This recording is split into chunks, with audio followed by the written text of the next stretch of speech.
Mike Bond here in Tampa with Ovince Saint Preux, coming off a pretty big win not too long ago. Man, just tell me how important that one was for you. I know there's probably a lot of pressure on your shoulders, and you came away with a big performance. Definitely. Okay. I wouldn't say it was a lot of pressure, but it makes you think. Just because had a 2-fight losing streak, and I was like, okay, I need to get this one, and I think I did it. I did a good job, and I did a good job in a good fashion too. So I was pretty excited about that. And I mean, is that kind of what you thought was going to be dangerous about Michael there? Is like, he's probably going to come at you hard early, and then you'd be able to take out using your experience and maybe just your different skills? Nah, not necessarily. I didn't think he was going to come out that hard. I knew he had good cardio, but I didn't know he was going to come out that hard. I think for me, I was just more worried about the body shots, because he's really good at but he's really good at delivering body shots to the liver. And one of his opponents, John Vellante, he kind of hurt him with a body shot, which ended the fight. And I got hit with a couple of overhands, but I was able to shake those off. I just didn't want to get hit in the body, and I think he just wore himself out trying to finish me.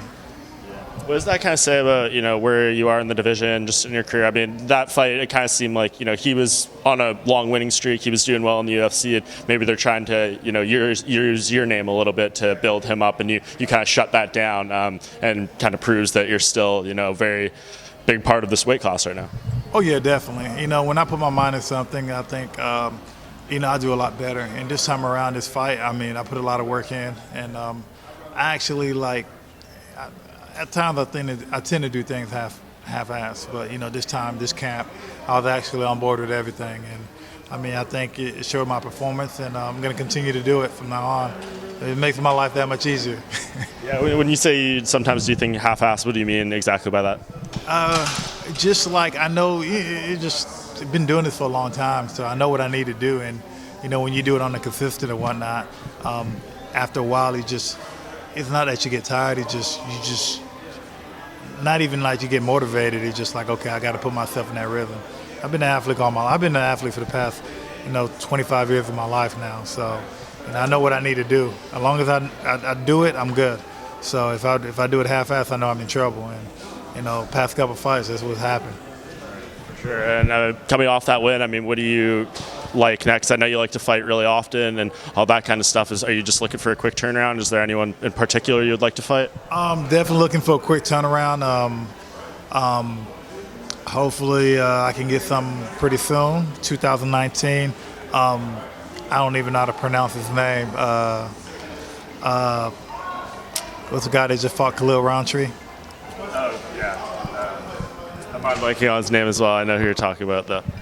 Yeah, I think Ion Cutelaba. Yes, he was saying for some reason I think he was saying I was ducking him for the card in Denmark. No, that didn't happen or whatnot. So he said he wanted to fight 2019. I was like, I'll take him up on his offer. 2019.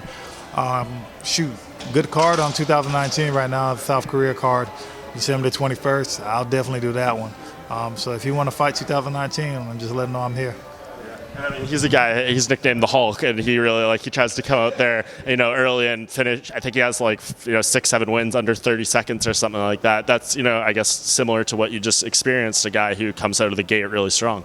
I mean, that's true enough, but I mean, you can call yourself the Hulk or whatnot, but I mean, to be honest, if you look at him and myself next to each other, who looks like the Hulk? So, I mean, it's all good. I mean, it's different when you get in there. It's different.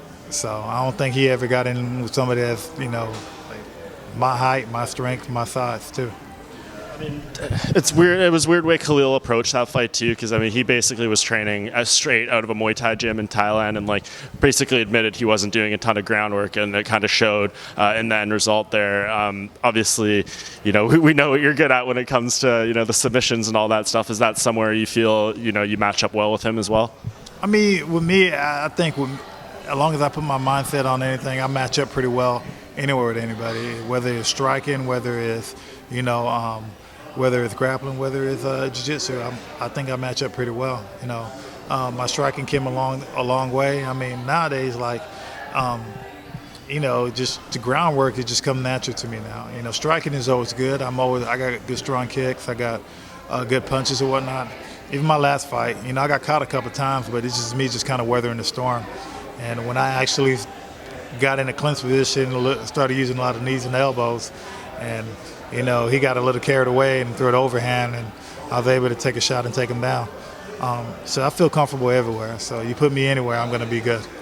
And we got to talk about, man. I mean, you got the submission again, the Bon Preux, whatever we actually want to call it, man. I know you said he kind of gave it to you, and you were pretty surprised that he did it. But I mean, like, does it even shock yourself that you have 4 of these now?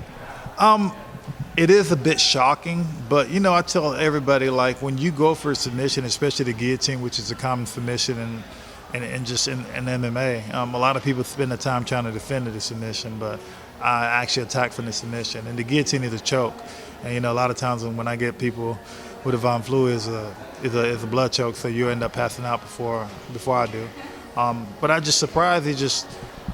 My wrestling coach John Liberante, he's always talked about put yourself in your favorite position, and that's what I do. I know once I'm in a certain position, I know where I can get it from, and to be honest, I can hit it pretty much anywhere if I want to.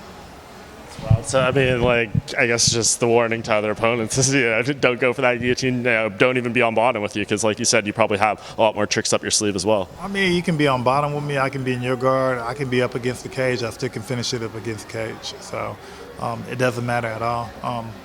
But other than that, I mean, if you're gonna give it to me, if you're gonna, grab my head, I'm definitely gonna go for it. Is there other elements to it where, you do certain setups for it, and then there's things that chain off that? If maybe they react a certain way, like trying to defend it, you are able to maneuver into different positions to set it up? Not necessarily. Like I said, I ended up a lot of times when I do it, I always end up in a position where I put myself in. So like I said again, I put myself in my favorite position, and once I do that, it's pretty much I capitalize from there. I know where I'm going to be at. The last thing I want to do, put myself in an uncomfortable situation. If I do that, that means I'm in panic mode. And once I put myself in a comfortable position that I'm so used to, I'm like, okay, I'm good here. And once I'm there, I just can transition pretty much anywhere. And just to close it out, so to reiterate a bit, Ion Cutelaba, ideally South Korea card, that's how you'd like to see it unfold? December 21st, he said I was ducking him. I'm not ducking.